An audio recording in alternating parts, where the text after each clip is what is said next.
and I should say, if people are bad, it's the external factors that are pushing on them. Mm-hmm. Yeah. Whether it be money, work, relationships. And I think that people are inherently good people who get pushed to do bad things. So we're actually not that far off in agreement of that either, Joe, because and this is quoting Ephesians 6, but we do not wrestle against flesh and blood. So I believe there is what you're calling external factors. I'm calling evil forces that do push people to murder, to steal, to lie, to cheat. Cute, but dumb. Cute, but stupid. Hello, everyone. Welcome back to another episode of For the One podcast. I'm your host, Nicole, and today I'm really excited. I have a guest here. We were kind of friends, camp counselors together in college, and then he reached out to me when I actually started For the One and said, hey, would you have me on the podcast? And I said, absolutely, I would. So everybody, please give a warm welcome to Joe, who is here with us today. Hey, how are you? And I think I'm correct in saying this is your first podcast. Yeah, first one. Wow. Yeah. Well, congratulations. Thanks. I'm honored that we are your first podcast. Yeah, it'll be fun.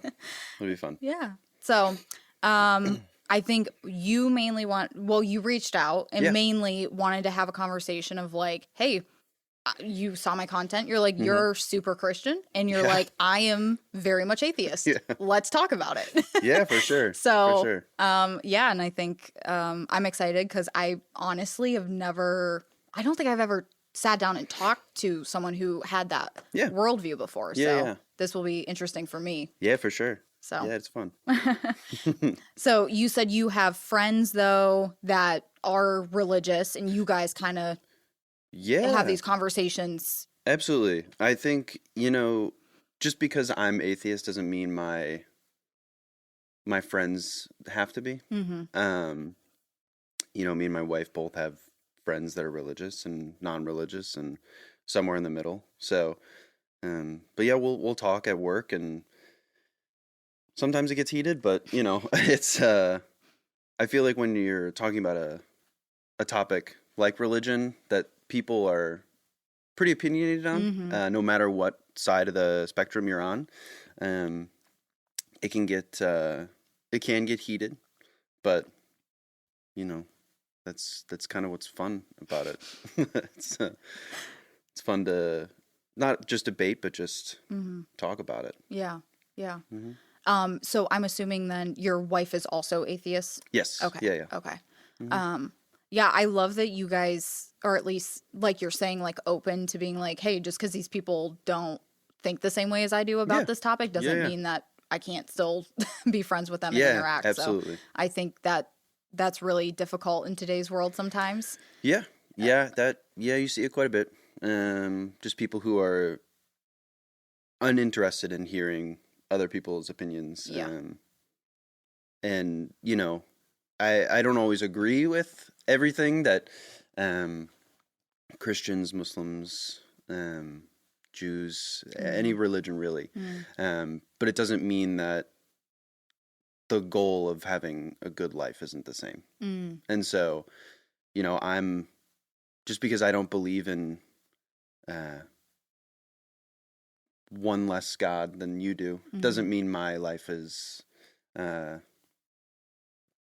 any better than yours, so no, it's one of those things that I think that a lot of people have a hard time listening to others with, and I don't understand why.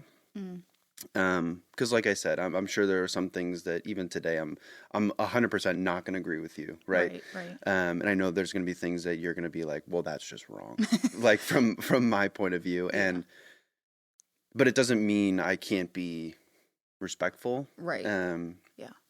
I think the hard part is when, especially when it comes to like laws and everything like that, when just basic human rights are being infringed upon. But if it's, just you and me or a layman, there's not really what effect can they have on the greater good, I guess. Okay. Yeah. No, for sure. Yeah.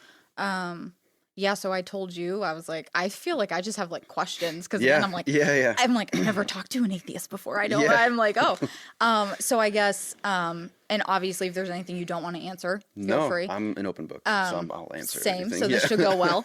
I guess I just wanted to like get a sense of like, what was your upbringing? Like, were you raised in some sort of religion? Were your parents religious? Like, how did you, I guess, kind of walk me, like, how did you get to this conclusion? Yeah, absolutely. So, when I was born, I was baptized Lutheran. Okay. And so I was Lutheran up until, and I say Lutheran loosely, I guess. I went to church when it was the holidays with my aunt and grandma. But a C&E. Yes. So we were there. There was the belief in God at the base, but we weren't really hardcore, I guess. And then when I was in 4th or 5th grade is when my mom actually met my stepdad. Okay. Who is Muslim. And so we kind of all converted. Oh, wow. So I was Muslim until probably about 16, 17 is and then I started having, I wouldn't say doubts, but mainly just like was reading the text of the Quran and the Bible and just being like, it's just not adding up to me. And so I would have questions and the answers were just not, I guess, sufficient in my mind. And so, I had to sit down with my parents and like, I had like a formal conversation with my parents and just like, this just is not for me. When it comes to Islam and, in particular Islam, but, in my mind, it was just all religion in that aspect. And then so until probably around then is when I kind of just was not religious anymore. But yeah, so I was Lutheran and then Muslim, and I've read the Torah. Yeah. So I've read the big three, and that's more than a lot of people could say. Yeah. That's more than I can say. Yeah, and so I think a lot of people, they have their religion they're brought up in, and then they realize that's not for them, and then they just give it all up. Instead of reading Quran, Torah, you can read the texts for Hinduism, Buddhism, and it's hard to just give up everything when you've only read one. So, right. I wanted to actually read and become learned on all of them, and the similarities are extreme, but there are distinct differences. So, right. But yeah, that was my upbringing with that. I don't think I don't think I ever was in a spot where it was extremely ingrained in me, which I thank my parents for, just because I think it allowed me to think freely and to think about what I want and what is best for me. You know what I mean? Yeah. So how did they respond when you told them? They were upset. Yeah. Yeah, they were upset. And my stepdad, he didn't convert to Islam until he was in his 20s. And so... Oh, so he wasn't raised in it? No, he was raised Catholic. Oh, interesting. Okay. And so he... I did the same as he did. He read the Buddhist texts, he read the Hindu texts, he read the Torah, the Bible, and the Quran, and the Quran just made the most sense to him. Okay. And so he converted late on, and he told me he could see that I was just falling out of it, and that hopefully he would be able to see me come back to it later on in life. And in my mind as a teenager, I'm just like, that's not going to happen. Yeah. And so like, but I don't ever put out the possibility of religion. I think, if there is ever anything that happens that drives me towards religion, that's great. If not, also great.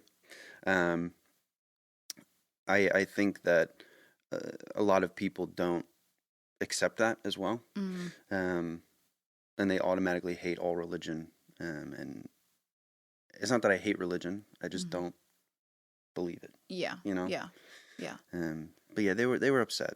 And I could tell that. And, you know, sometimes they'll even bring up to me, like when I say something, they're like, don't say that. And I'm just like, okay, well, I'm 28. Like I'm entitled. You're like, well, that's how I feel. Right. Yeah. Oh, wow. Okay.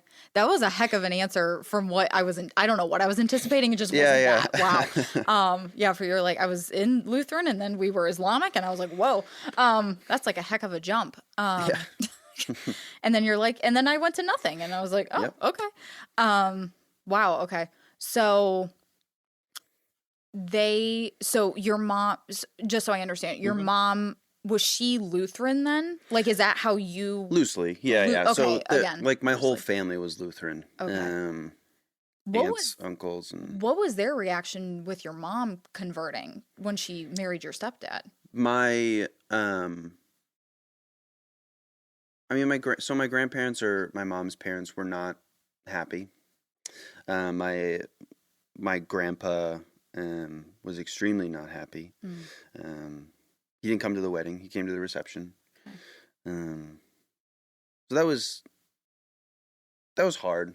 Yeah. Especially because, you know, like my grandparents helped raise me. My mom was a single mom. She went to college while working full time and raising me. So, you know,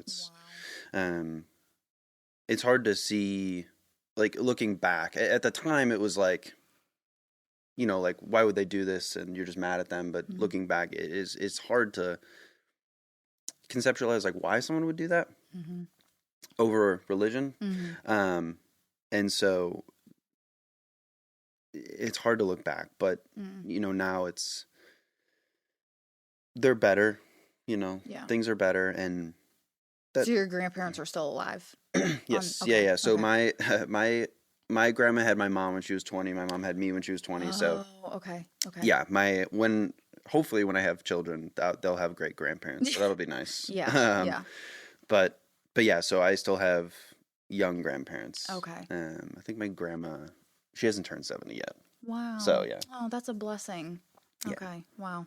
Hey everyone, we'll get right back into the episode, but first I want to tell you about a partnership with Ari Nutrition. They are mushroom packed gummies that help with things like mood, energy, and they can even reduce inflammation. They are made here in the US. They are gluten-free and naturally flavored. If you would like to try any of Ari Nutrition's products, you can use the link in my description and use code Nicole M. Merlino for 10% off any of their products or a subscription to their product line. So again, the code for 10% off is NICOLEMMERLINO. So please go ahead and click the link in the description today and get started on your journey with Ari Nutrition. Now back to the episode. I'm like, all but one of my grandparents is dead, so I sometimes I struggle to remember that people still have grandparents who are alive. Yeah. But that's great. Do you think that at all impacted your outlook when you were making this decision of like? It could have.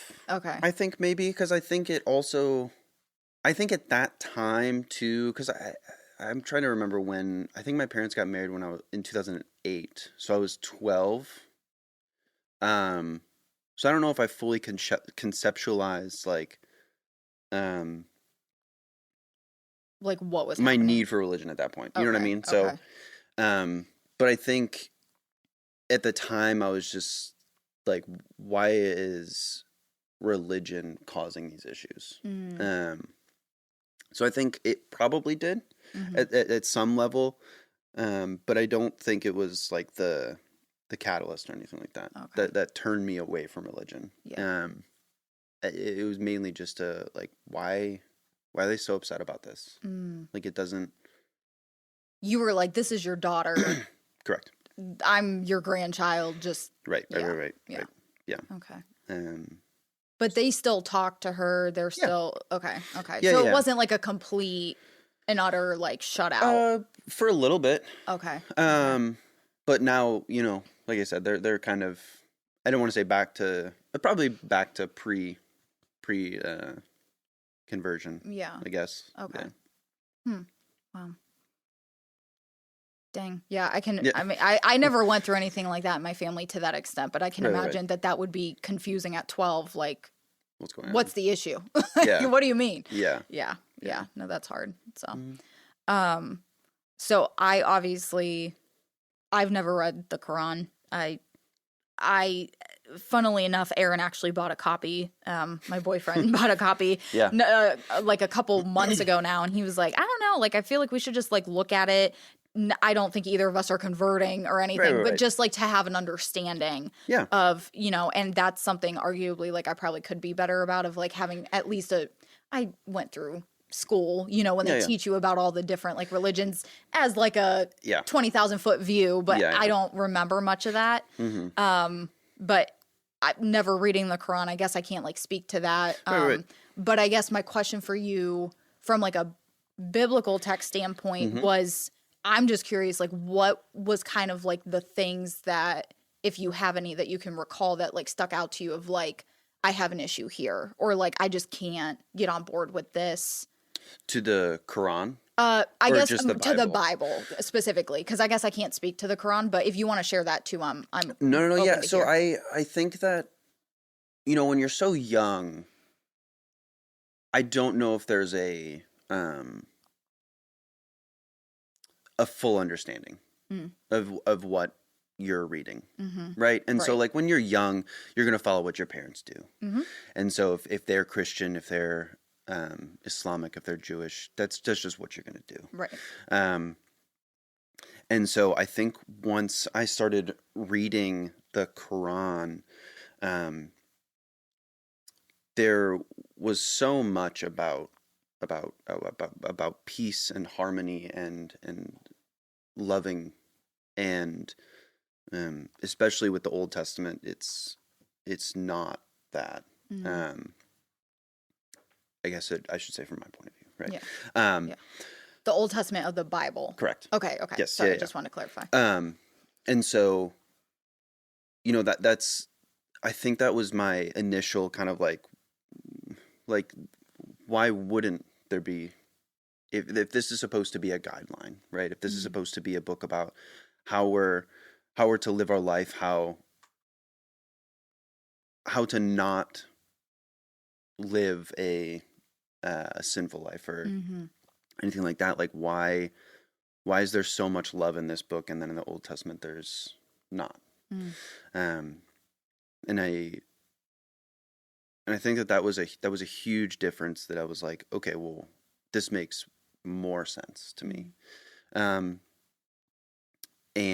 then as I kept reading and reading more, the sense that was being made was less and less for both Bible and Quran. So, it's hard to pinpoint when in my eyes so much was not adding up. But I think that the general like feeling of when I went to a mosque versus when I went to a church too was just so different. And I don't know if I just went to the wrong church, but even like that to me was like, how can there be a wrong church? You know what I mean? Yeah. And so, yeah. Yeah. And so, the things I could say. Yeah. And so, sip my coffee. Any mosque I went to was so loving and accepting. And I think that, you stand and pray so close to people. You're shoulder to shoulder. Even if the mosque is huge, you're in as close to the imam as possible. And you are shoulder to shoulder, touching, like pressed up against one another in the middle of prayer. You're all saying the same thing. And it was just a very loving, accepting place. And, people are calling each other brother and sister, and not really by their names. They would first call you a brother and then learn your name. And I think that was such a beautiful thing when you're 12, 13, 14. Yeah. Because, I mean, most of the time you're not accepted into any space when you're that young, a teenager. You're going through so many changes, right? Right. And so when someone who, even people who barely speak English are saying that to you, you're like, okay, like this makes sense. And it was never, like, God was never the first topic, which I think was so, they would always ask like, hello, brother, and then like, how have you been? Like, without ever asking, like, why are you here? Right. What do you believe? Yeah. Right. And I think that is so powerful. Because every church I've been to, and even when I'll talk to my friends who are super religious, they'll be like, what's your relationship with God? Or, like, why this church? It's like, I think that's for me to figure out. You know what I mean? I think my relationship with religion is,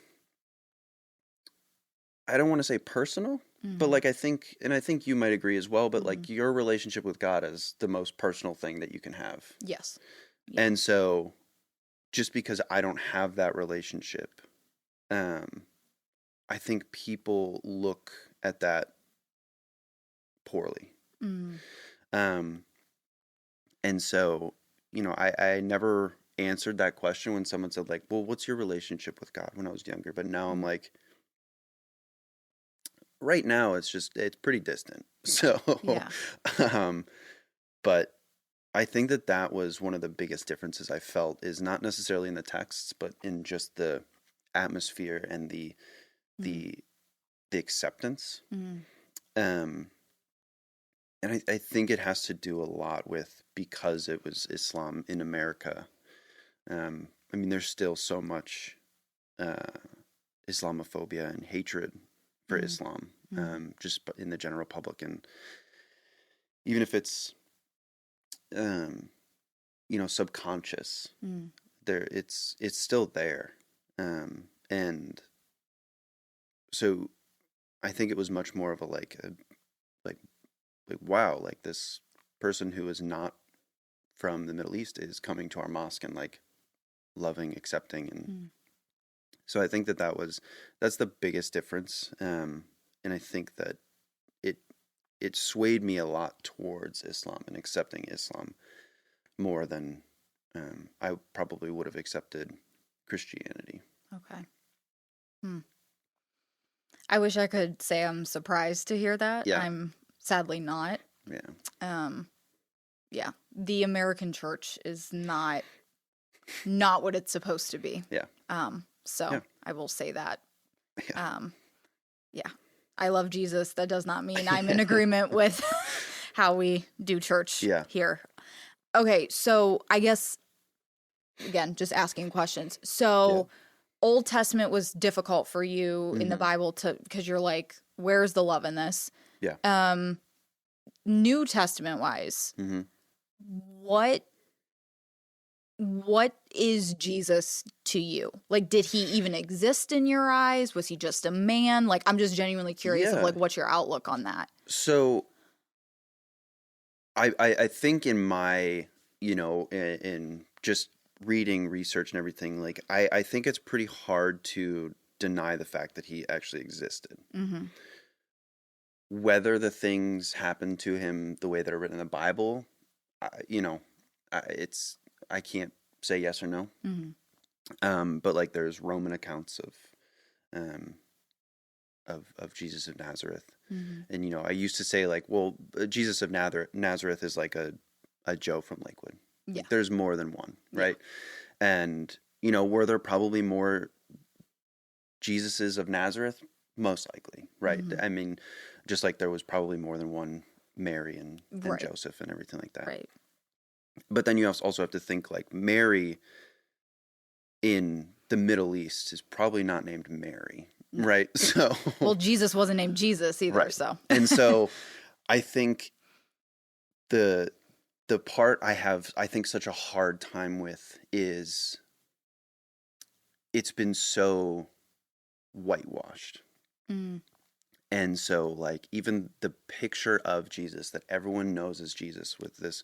He was not a white guy. Right.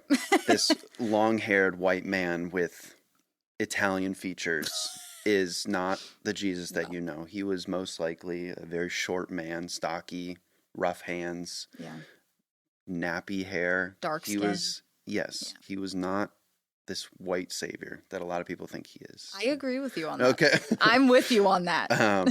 And I think that the second you say that to someone who is deep within the church, not necessarily deep within the Bible, but the church, is when they immediately are just like, oh, you don't know what you're talking about. And, you know, it's actually not been proven, but there's a lot of speculation that, you know, Pope, I think it was Pope Leo, it was one of the early Pope Leos. It was just his nephew that Leonardo da Vinci painted as Jesus. Because there's also pictures of the Pope's nephew that look strikingly similar to the Leonardo da Vinci painting of Jesus that a lot of people know. Yeah. And so, I mean, come on. Like, right. Yeah.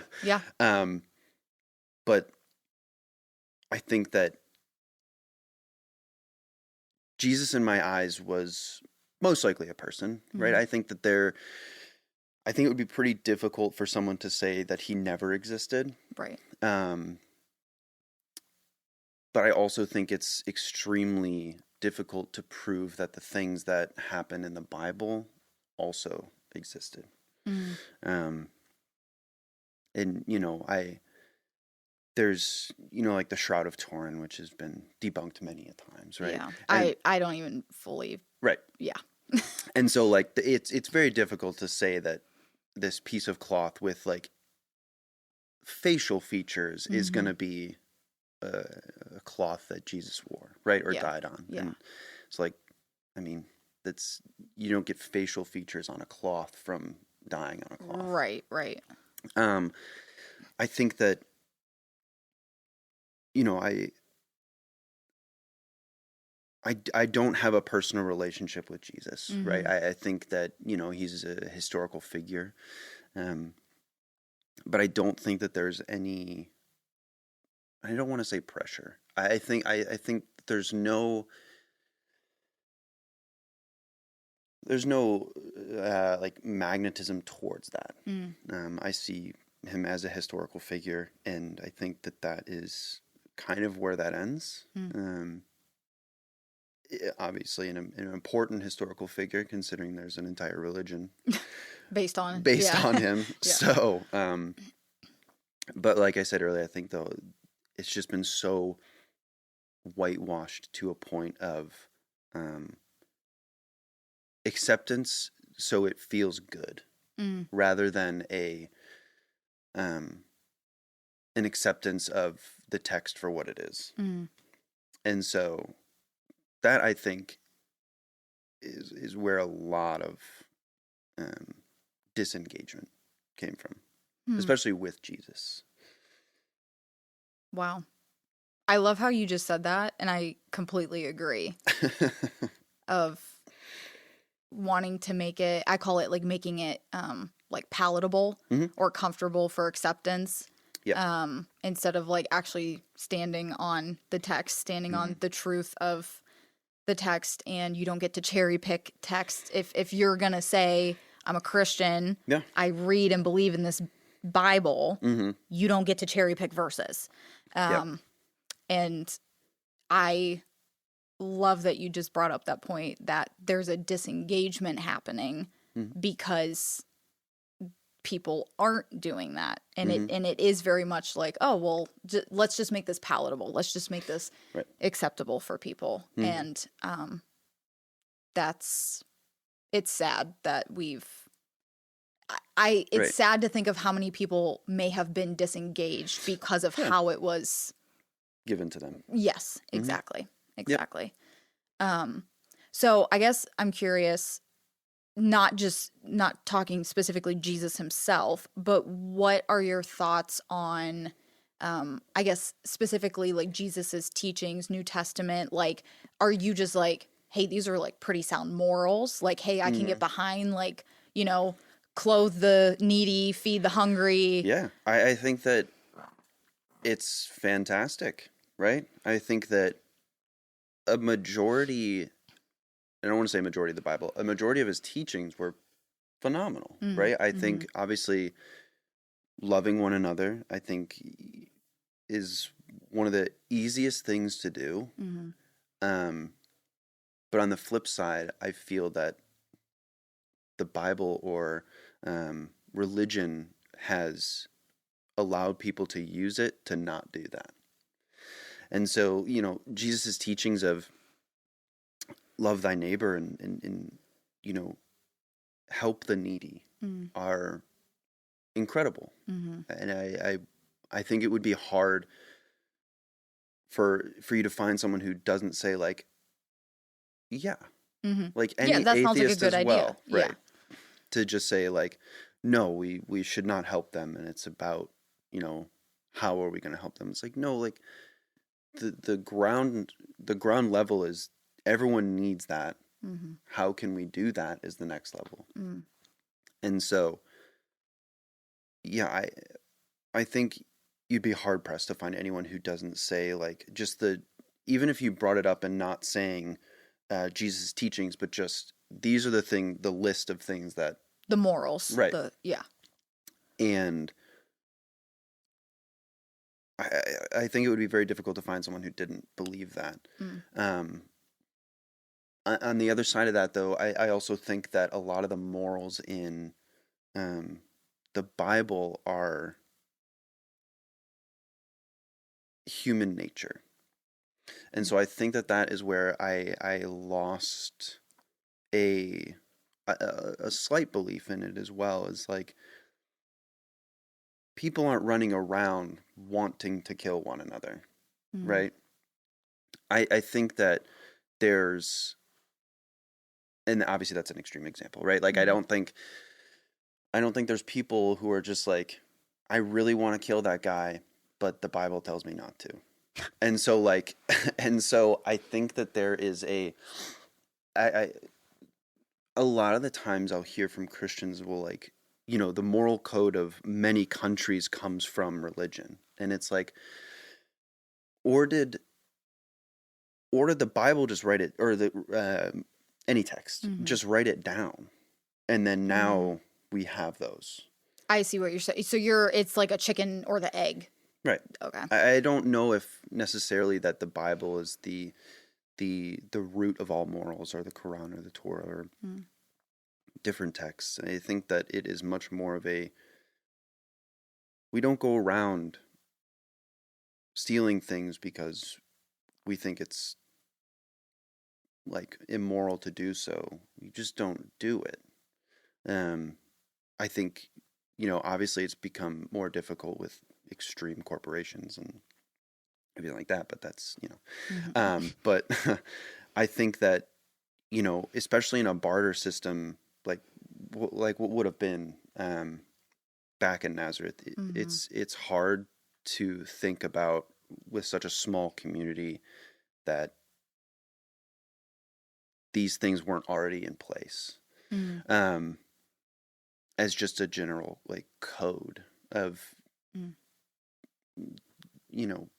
murder just doesn't happen at a mass scale before the Bible just for fun, right? There were wars, of course, and I don't really think there's any just wars or anything like that, but there's no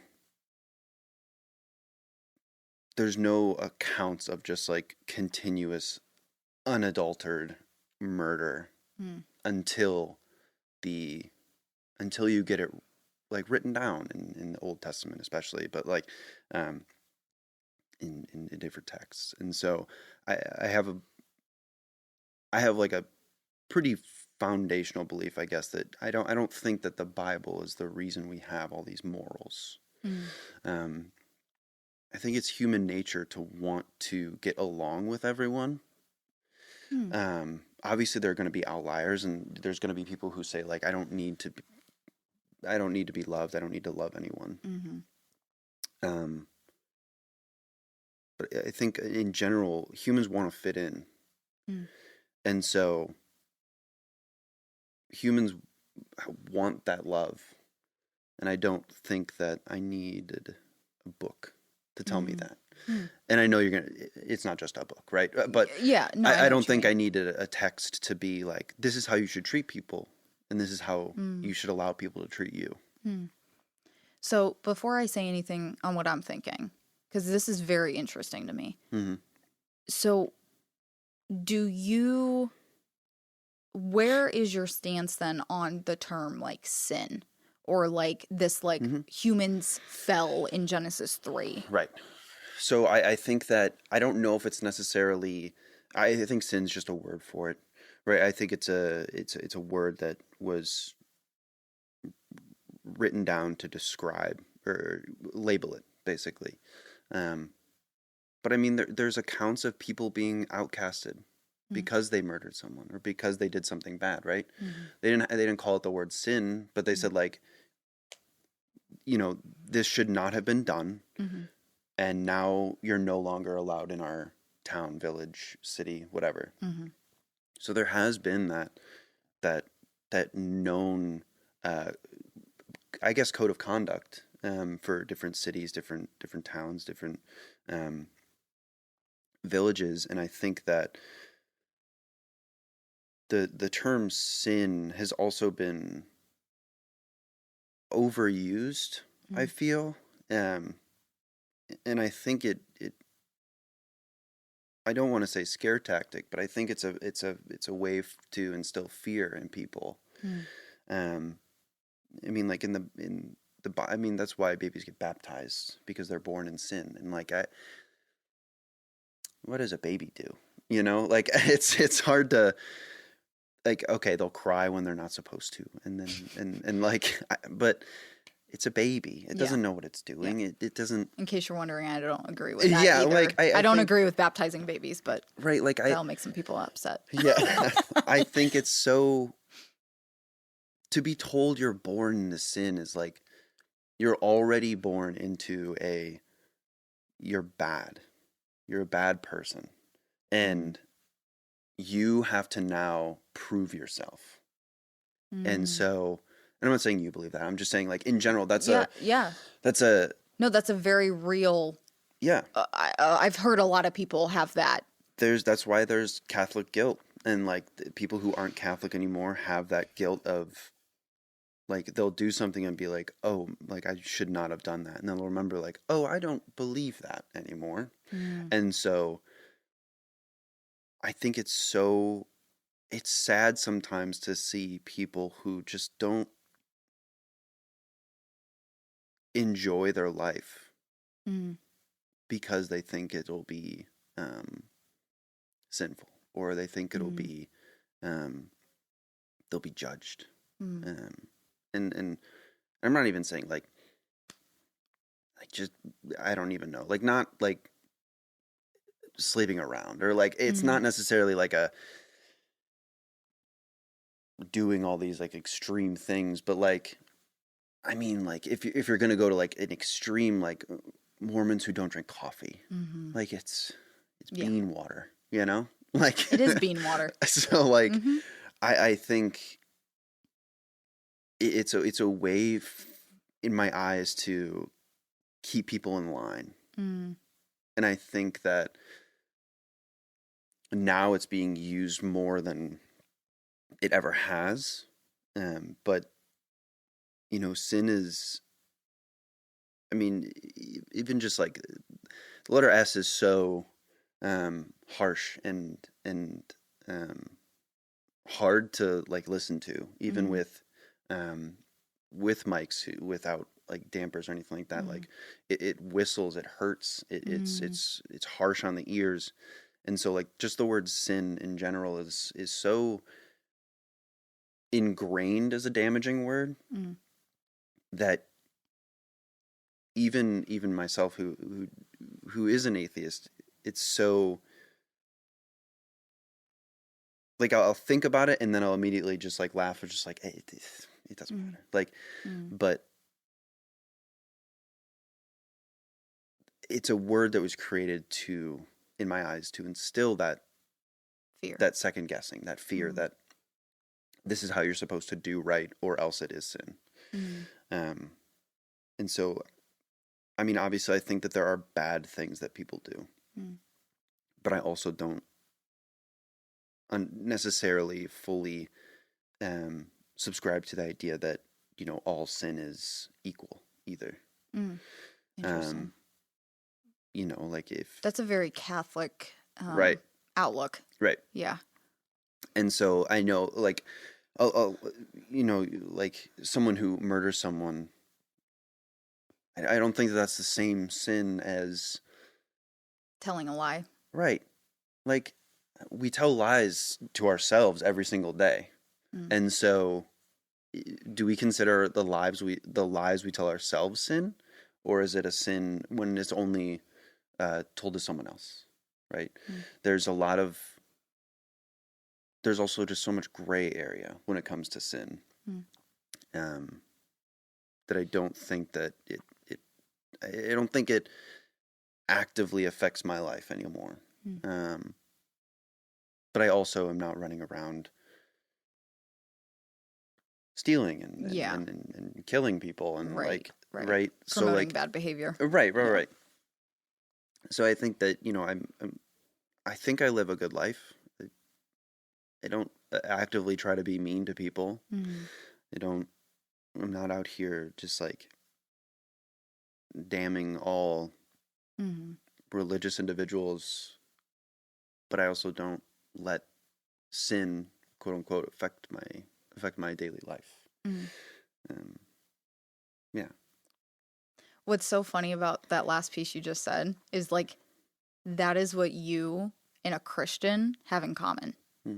Because our outlook on it is that we do believe that just because you are human, you are born into sin. Now, yes, I agree with you. A baby crying is not sinful. I don't agree with baptizing babies. That's a whole different thing. But we believe like, hey, no one is perfect. All have fallen short of what we believe God to be, which is holy, which is perfect, which is something that we are never going to be able to attain on our own. And so as a Christian, Paul writes it as like, you were once a slave to sin. Now, like, you are a slave to Jesus Christ. I'm like paraphrasing. But this term like of slavery is meaning like you are going to be under or in bondage to something. And that's what I feel like you're kind of talking about in terms of sin. And so like as a Christian, where like I'm in agreement with what you're saying is I believe I'm no longer in a bondage or a slavery or a fear to sin, not because of anything I can do, not because I'm a good person, because honestly, Christians believe no one's inherently good. That's another kind of like founding principle. We also believe that you cannot work to obtain righteousness. Like you can, like that's, I think the number one argument is people are like, well, I'm a good person. Like I don't steal, I don't murder, I don't cheat people. And I'm like, great, that's great. I'm not promoting to be a bad person. Right. But I'm just like, you can't ever work to free yourself of the bondage of sin. We believe that only Jesus has done that. And because we have accepted that he took our place in paying the penalty for that, that we are free from sin. So I'm in complete agreement with you. All that to say, if I don't walk around and thinking about I'm in bondage to sin, I'm in fear of sin, because I believe that in and through Christ, I have nothing to fear. I am victorious over this sin thing. Okay. So I think just my point to that would be, do you think that is now a, not necessarily to you, but do you think that is now a like a hall pass to do things now? No. So like, I know for 100% you, right? Yeah, I know that you No, but this is a great question. This is a great question. Because I feel a lot of people is not necessarily Christians in general, but just, you know, people who believe in a text. Mm-hmm. Well, Jesus died for my sins, and I know that, I am sinful. So what's one more, right? Yeah. Um, That's a very dangerous road. and so, but just like, I don't think that I'm, I think inherently people are good. And See, that's so interesting because I think the exact opposite. I think so. I think it's so hard to, and I'm not saying you look at people and being like, you're a bad person unless you accept Jesus into your life, right? Mm-hmm. But I think people are inherently, they want to do good. And that's not necessarily an optimistic, I think, point of view. I think it's I guess just an observationalist's point of view of people don't, and I should say if people are bad, it's the external factors that are pushing on them. Mm-hmm. Yeah. Whether it be money, work, relationships. And I think that people are inherently good people who get pushed to do bad things. So we're actually not that far off in agreement of that either, Joe, because and this is quoting Ephesians 6, but we do not wrestle against flesh and blood. So I believe there is what you're calling external factors. I'm calling evil forces that do push people to murder, to steal, to lie, to cheat. And it's because those forces exist and because those forces came into the human story that I do believe innately we are not good. Like in line of what we believe to look at our God as completely holy, completely perfect, completely righteous. It says like even our like best like righteous like good deeds are filthy rags in comparison. Okay. So it's hard, and I'm my brain's just going to like the first like 12 to 20 chapters of Genesis as you're saying, like you feel like people are inherently good because I'm just thinking of, okay, so we have, like we let people, first story right out of the garden is Cain and Abel. Cain kills his brother. Well, that's not good. We have envy in that. We have anger. We have jealousy. Then we have murder. And then we have, the Tower of Babel story. Then we have, like people are literally like, let's make this thing to build ourselves up. Let's make this thing to make us great. So now we have pride. Now we have arrogance. So I'm like going through these stories and you got Sodom and Gomorrah. Those people were heinous out here. They wanted to sleep with the angels that came into the town. That's a whole thing. And God's like, these people are evil and they're like, they need destroyed. So I'm like thinking through those stories and going, if you leave people up to their own selves in their own judgment and their own, this is good, this is bad moral code, like 9 out of 10 times, 9.5 out of 10 times, you're going to get self-serving, prideful, greedy, hateful, envy, murder, like these things that I would call sin. Right. So a couple points. One, I think that in general, I think a lot of the Bible is just trying to explain human nature. And so anger is not a bad thing. Correct. And I think pride is not a bad thing. I think that you should have pride in yourself, or else what will you have pride in? You should be proud of the things that you've become and will become. I think you should be proud of the person that you are. I think that when it comes to greed, soak up as much love as you can and give as much love as you can. But greed is necessary for human survival. I think that, at a certain point, you can't give anymore. You have to keep for yourself. I think anger is something that helps us as well as it can be harmful. Hmm. Anger, someone said it, anger is like, being angry at someone is like picking up hot coals and throwing it at someone. Hmm. You're going to hurt them, but you're also going to hurt yourself. Mm-hmm. And so being able to control your anger is like picking it up with an oven mitt, you know, not necessarily throwing at someone, but, you know, I think that a lot of the Bible is truly just trying to explain what's happening within ourselves and within the world, as small as it may have been then. The world's not small, but like the conceptualized view of the world is small. And so, you know, I think that a lot of the times people take that as we're evil, not evil people, but we're bad. And God is what makes us good, or Jesus is what makes us good. And I think that my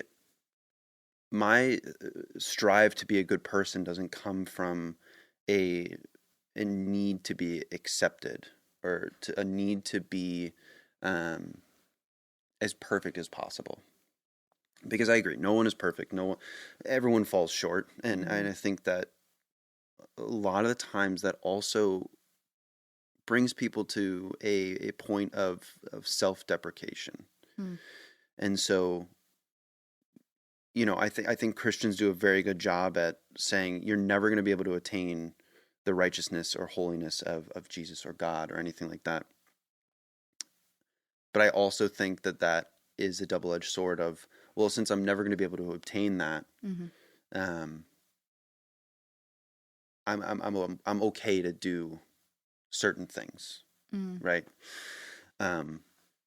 Just like I don't think I'll ever be as good as a person as I want to be. I'm always striving towards more. There's always something I'm trying to do or trying to become, but I don't believe as much as I would love to.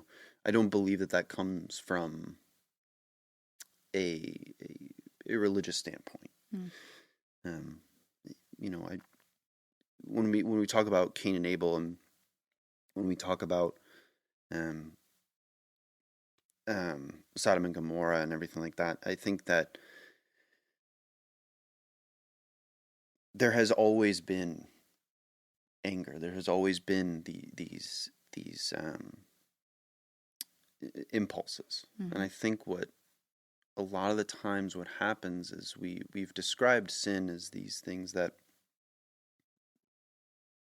like the Cain and Abel story, right? I think that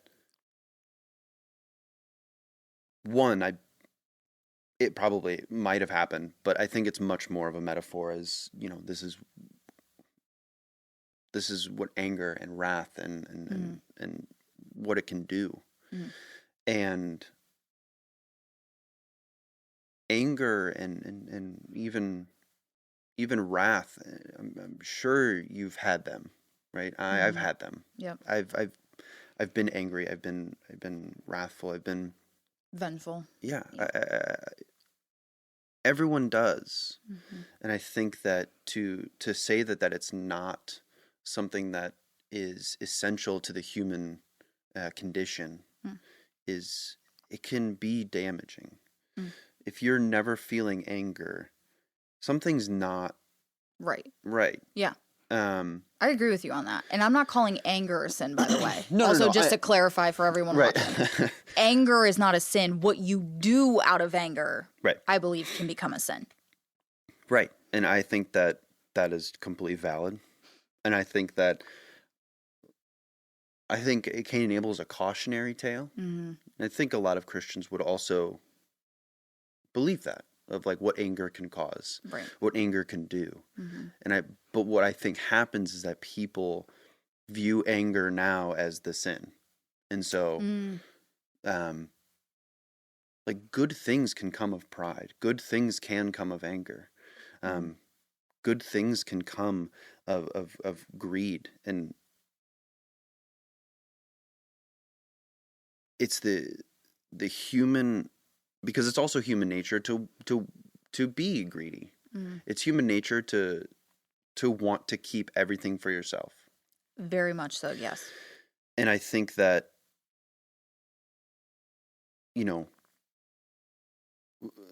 one of the other points you made was, that we're automatically drawn towards I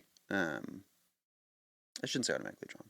We are influenced by external forces.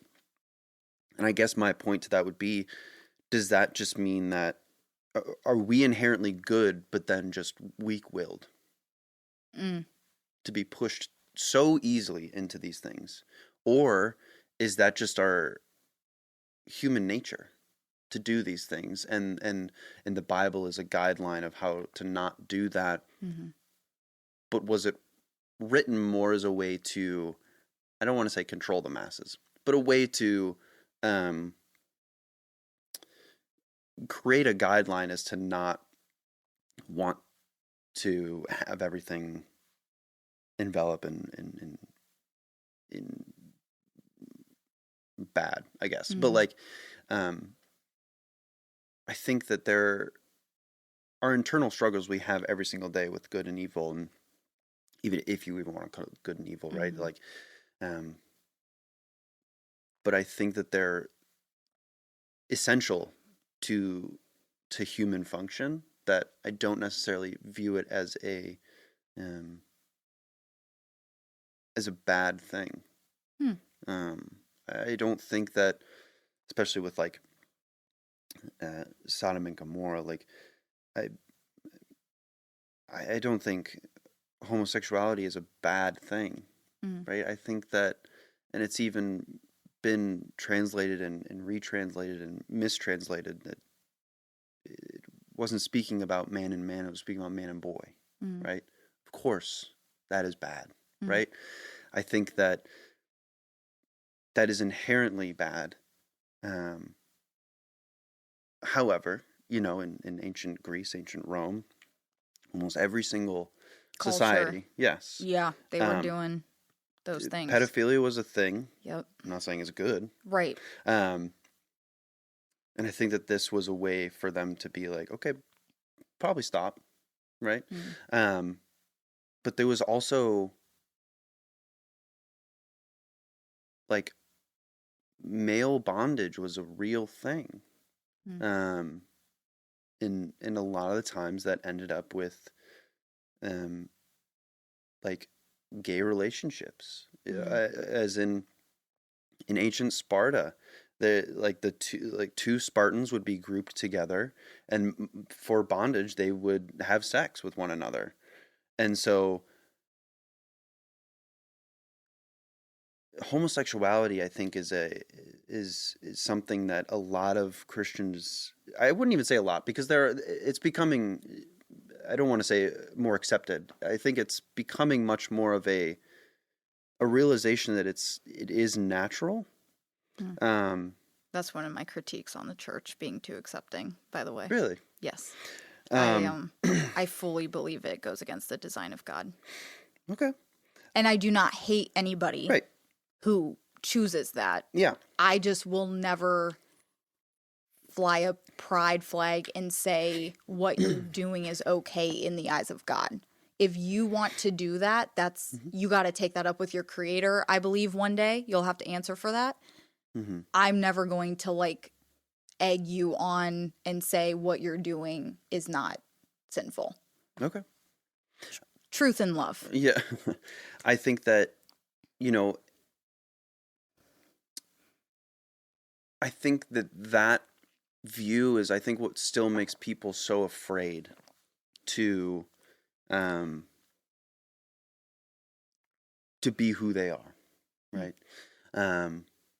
As someone who is bisexual, I think that, it's not my what I'm born with doesn't make me a bad person, right? I think that someone who is gay or lesbian or has a specific sexual orientation I think that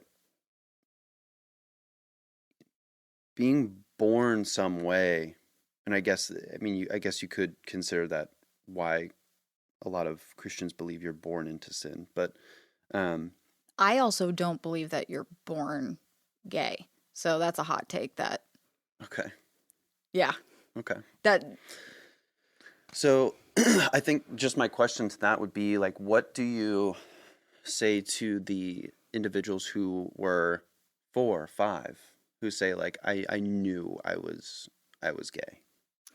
my response is the same as my response would be to somebody who was raised Muslim, who was raised Jewish, Buddhist, doesn't matter.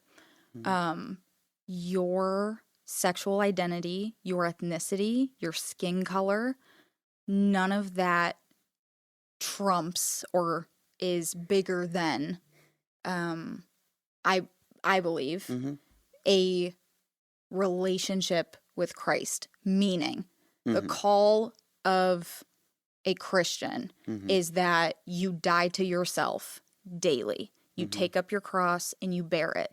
There's things I want to do that I don't get to do because I'm like, I am trying to live in accordance and be more in the image of Jesus. Not be a good person, not try to be right, but be made more into the image of Jesus. And because of that, there's certain fleshly, sinful temptations that I deal with where I'm like, no, Nicole, like you don't get to do that. That doesn't get to triumph over who you were made to be in the image of Christ. And so I would say to those people, I'm not saying that you are wrong or even sinful to have an affinity, an attraction towards the same sex. I would say you don't, just like with anger, if you're going to say, especially if you're a Christian, I guess I'm talking to people who are like, I'm Christian, but I'm gay. Yeah.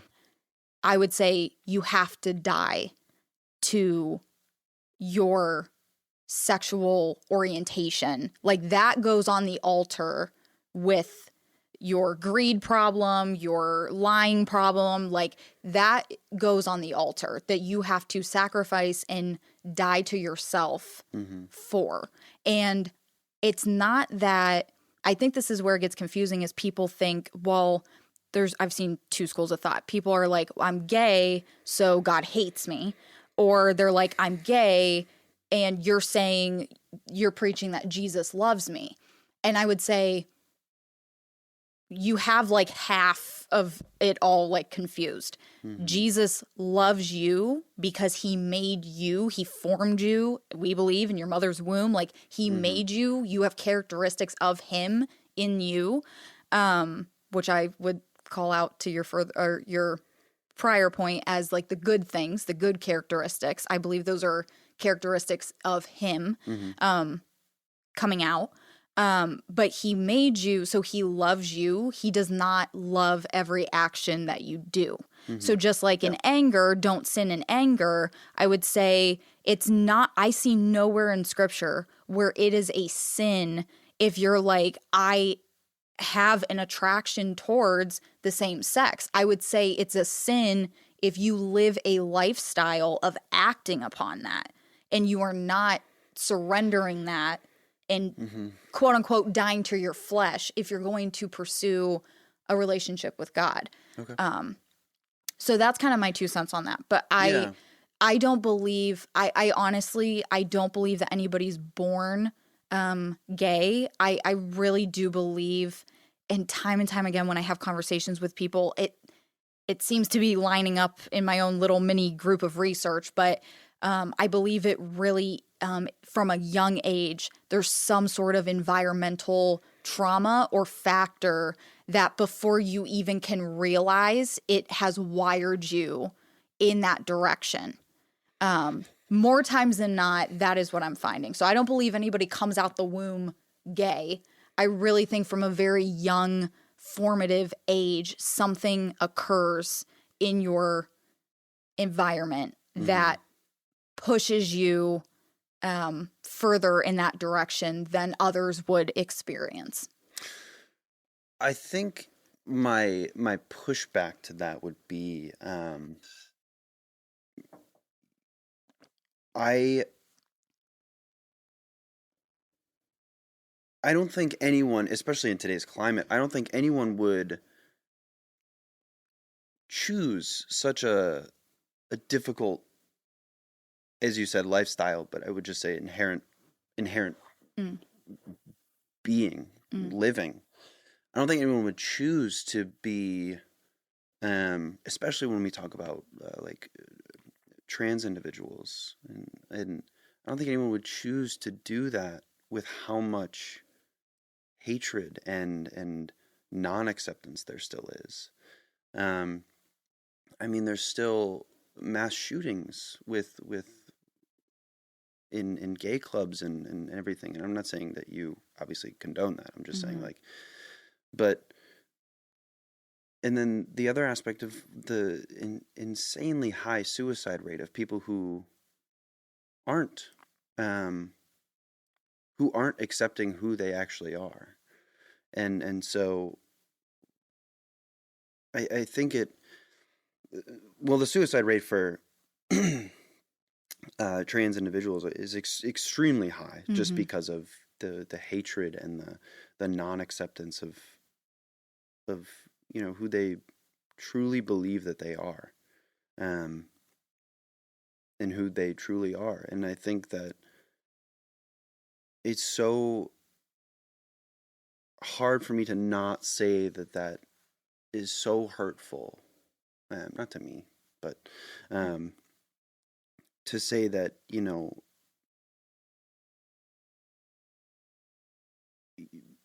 being gay is something that people now have a hard time even like accepting. And I think my point would be, when did you know that you were straight, or what made you straight? That's a hard question to answer because I never thought about it. These terms didn't exist with me growing up. It's very fair. There was never a day I questioned my gender. There was never a day I questioned my sexuality. There was never, I don't know. I just grew up, and I don't know, around fifth grade, I was like, oh, this boy's kind of cute. Right. I don't know. And that was that. That's very fair. I never gave it another thought. That's very fair. And I think that, I'm so happy that you had that, right? And I think that that that feeling in general of I guess security in yourself, right? You've never had a question of whether or not you feel an attraction towards a female or a woman, or you've never questioned whether you are a woman. And when I hear stories, and some of my very closest friends are gay, and I hear their stories about how they knew immediately that they were gay, but they didn't come out until 10, 15 years after they realized, because right, the pressure and the fear. Correct. And so, but they still they're still pushed to try to be straight. And I don't think any purely straight person is ever pushed to try to be gay. Correct. Right? Correct. And I think will agree with you on that. When we see someone who is gay or in the LGBTQIA plus community, there's always a push of like, well, have you tried someone of the opposite sex, or have you tried just being a man? And they have, because that's the way our society is built. And even then, they are still they know it's not right. And so why is it that humans are the only species where if you are gay, you're forced to not be, or pushed to not be, right? So I mean, I could bring up penguins because that's a very obvious example, but I mean, there's swans, right? Are swans just inherently evil now because they're gay? Or I'm not going to lie. I've never heard of what you're talking about. yeah, that's okay. What is going on with the swans? What are the swans doing? Why are they doing it? I shouldn't say a lot of the time, but there are instances, just like in humans in society, where the gay individuals are not the majority. By far, they're not the majority. I'm not going to lie to you, Joe. It's really felt the opposite, but please continue. It's really felt the opposite. I think that the percentage of especially when it comes to like trans individuals is so low, which is another thing I have trouble with when it comes to like politics and everything. They're so focused on it, and it's such a small percentage of people that why are people so focused on them? And when it comes to like penguins, which I'm sure you've heard of, like penguins enter in same sex like groupings and couples and everything like that, and that happens throughout the animal kingdom, and it's such a small percentage, but it still happens, and it's for, as far as they can tell. I mean, obviously they can't talk to a penguin, right? But it's for that companionship, that togetherness. So it's an inherent love that you want and feel. And I don't think that one of our best friends is trying or actively trying to be gay by dating another man. I think he found love, and he found a someone who loves him for who he is, and he found someone who he loves because that's who they are, and there is that companionship and like togetherness and closeness that in the past, especially in America, has only been guaranteed for those who are of opposite sex. And I think that we're progressing as a society in now accepting and just telling people that this is human nature. It's in nature in general, not just human nature, that some people are inherently attracted to the same sex. And I think it's damaging to tell someone you have to try to be straight first before you can not try to be gay, but before you can accept who you are. I don't think that will ever happen because of the society we live in around the world, not necessarily just the U.S. But I think it can be hurtful, and it delays people's functionality in general.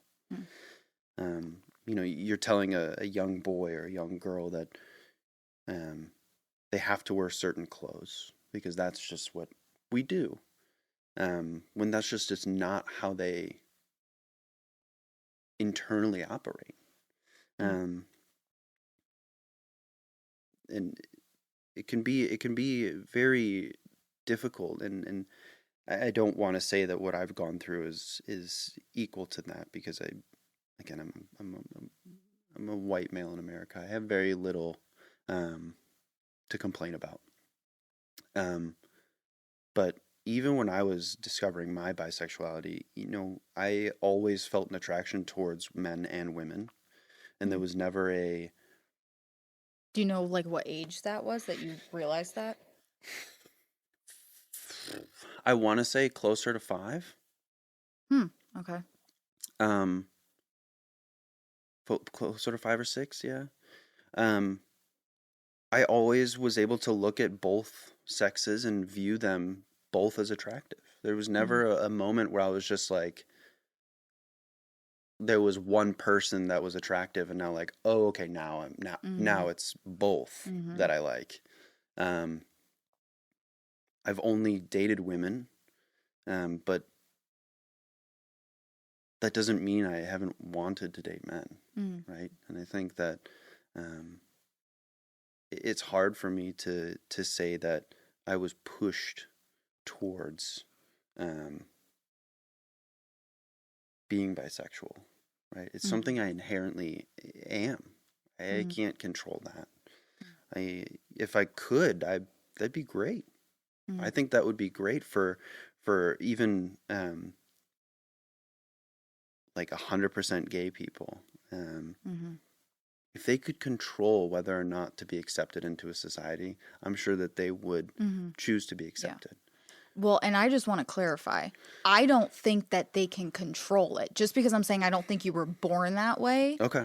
Again, I'm saying something's happening to majority of these people. I'm really on this. There has been studies that there are hormonal differences, but even that, do you think that is, I don't want to say the work of the devil, but like, do you think that is like evil that's happening, or is that just an imbalance in someone's body that is just inherent? Yeah, here's my thing, and like we could even go down the road of depression with that, because there's chemical imbalances with a lot of people who experience depression. I think this is the thing, and again, I'm not putting this on all Christians that they are saying what I'm saying, that I don't believe you're born with it. That's my personal opinion. I think regardless of if you're born with it, regardless of if something happens in your childhood, if there's a hormone imbalance, regardless of all that, I'm with you on, I don't think we should just look at someone who's like, I'm attracted to men and be like, well, go like women now. Right. You need to like women. Yeah, that's not going to, it doesn't work. Yeah, that doesn't even make sense. Because that, to your point, that's like telling a straight person, don't like the opposite gender. And it's like, what are you talking about? Yeah. So I agree with you on that like that's not the answer. Again, I go like to, regardless of whether you're born with it, whether it's an environmental factor, I think it is, I don't think it's necessarily the work of the devil. In regards to your point specifically on like if there's a hormone imbalance or a chemical imbalance happening. Right. I don't think like, oh, that's the work of the devil. I think God calls, again, my belief, God calls everybody to very specific trials. So to one person, he may call, you're never getting married.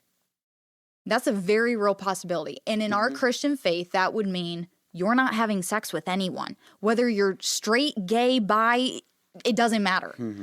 You're not having sex with anyone. So when I'm saying God calls people to different trials, marriage is its own trial. Like being called to marriage is within itself, like that's going to come with its own trials and tribulations. Right. Being called to singleness, being someone who, again, whether born or not, gay, who identifies as gay, who identifies as bi, that to me does not inherently mean, again, you get to do whatever you want to do. So I'm with you in, I'm not asking anybody who's like, I am gay attracted to just be like, I'm straight now. I'm not even saying that you have to do that to be able to go to a church, to be able to learn about God or learn about Jesus and try to maybe start to have a relationship with him.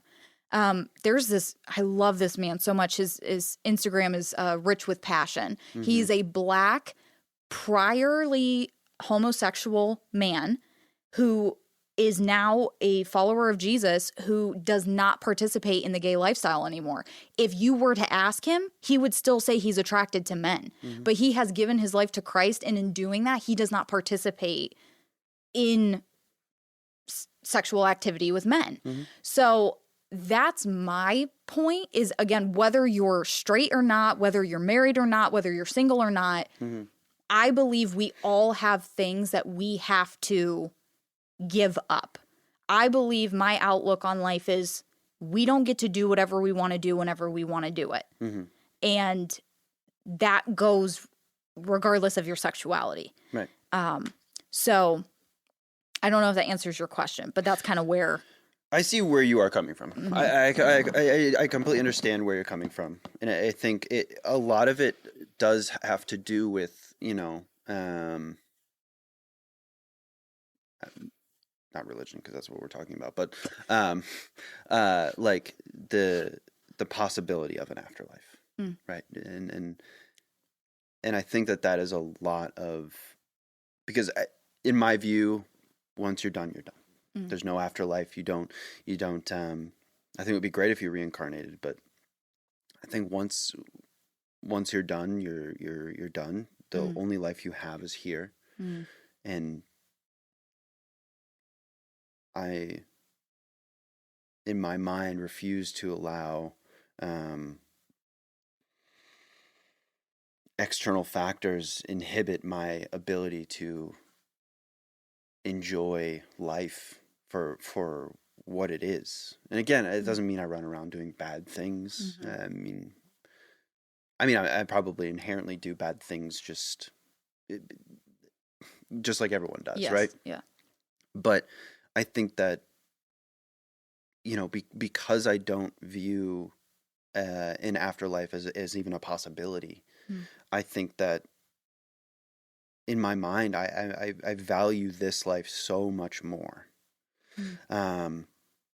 because I won't get another one, and I won't know when I'm dead, because I'll be dead, and so the only thing that you can do is enjoy and prosper in the life that you have, because there won't be another one. And that's why I think a lot of atheists are inherently good people, because they view, like, why would I be spreading hate? And obviously there are atheists who do that, just like there are Christians and Muslims and who spread hate and everything. But I think that there are inherently a lot of atheists who just live their life and they don't actively try to spread hate. And in the opposite, they try to be kind to everyone, because they know that this is the only life you get, and why would you damage someone else's life for your betterment? And I think that a lot of people who are religious have this view of, I'm going to do everything in this life to be as righteous as possible, so in the next I get to be with my Creator, or Jesus, or Muhammad, or Abraham, and so, because I don't think that there is a next step, and I think that my viewpoint of life is just very in the moment, and that's something that I struggle with. I don't live in the moment most of the time, and that's something I struggle with, and I think that's it's something that a lot of people struggle with, is not enjoying the moment that you have, or like not realizing that it could be over at any point. I could leave here and get hit by a truck, right? Yeah. I don't know. I hope that does not happen. I agree. Yeah, that would be horrible. Yeah, let's not do that. But I think that as someone who looks at the world realistically, I think that there's so much hate still in the world, coming from everyone, not just Christians, or not just people of religion, or people of not. I think there's still so much that can be mended with just accepting people. Just like I know you disagree with me inherently on, I don't want to say life, but the way I lead my life. But it doesn't mean you don't accept me as a human being. Right. And vice versa, right? And so if there is an afterlife, that's awesome. Like, I would love for there to be an afterlife, right? And I think that my inherent belief that there isn't allows me to love this life so much more. Because I know that there's nothing else. Or I shouldn't say I know. I believe that there's nothing else. Yeah. Just like I mean, I could say the same thing to you. Like, you don't 100% know, right? That there's something else. You truly believe, and it is within your faith that you have faith that there is something. That's the only thing that gets me through the day. Right. If you want me to be dead honest. And so Anyone who tells you the life of a Christian is rainbows and sunshine, don't listen to them. That's false prosperity gospel. And so I love every moment of my life, whether it be me viewing it from the past, me viewing it from the future, or just living in that moment. Obviously, there are bad things that happen. Pets die, family members die, atrocities happen. But if you look at your life and only view it as a path to an afterlife, I feel like it limits your ability to love every single moment that you have as your last. And kind of another point, I don't want to live forever. I think that would be horrible. Yeah, right. That would be... You don't want to be immortal. So bad.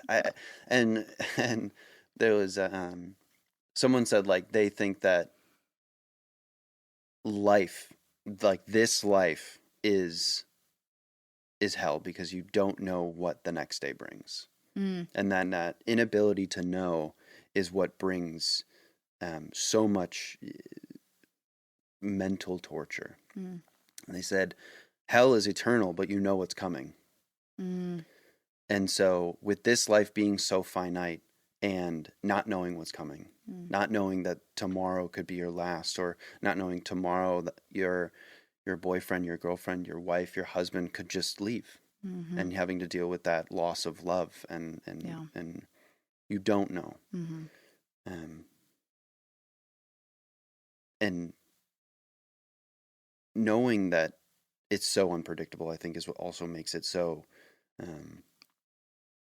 incredible. I think that, as someone who doesn't believe, I think that every moment in life needs to be accepted, and whether cherished or not. I'm not going to cherish the moment I watched my family dog die, right? I'm not going to cherish that moment. But I accept it as a possibility to learn about my own emotions, and something that will help me in the future to make decisions, or to be able to guide my my emotions, and be able to help make emotional, intelligent decisions later on. That's a really interesting perspective, because I would think, and I feel like I even said this to Sean the other day, but I would think that if you didn't have like some sort of deity that, you thought there was an afterlife, to me, I'm like looking at that, like, I'm like, okay, if I didn't have God, if I didn't have, my belief system. What's the point? What's the point? Why would I get out of bed in the morning? Right? Like, so it's so interesting to hear that your thought, and maybe there are some atheists that do think like that. I don't know. Oh, I'm sure there are. Yeah. But it's so interesting to hear your view is like, no, I'm trying to actually, like, the opposite of that, like, make every day count, because I think that there isn't anything after this. Which is really interesting, because as you're talking, you're right in alignment with Ecclesiastes. Like, Ecclesiastes talks about, like, eat and drink and enjoy, and, like, put your hand to something, and, like, work, like, while you're here, like, do these things and enjoy them. Which I just find interesting. But it's I don't want anyone to also think, like, just because I'm like, oh, being a Christian's hard. Yes, it is. I still would not have it any other way. And I don't ever want that to come off as like, I hate my life. I feel like I'm like that. Like, it's I'm not. I like love life. It's just very interesting to hear somebody like you, that you're like, I don't have like a deity that I ascribe to, and yet I want to make every day count, because there is nothing coming after. Cute, but dumb. Cute, but stupid.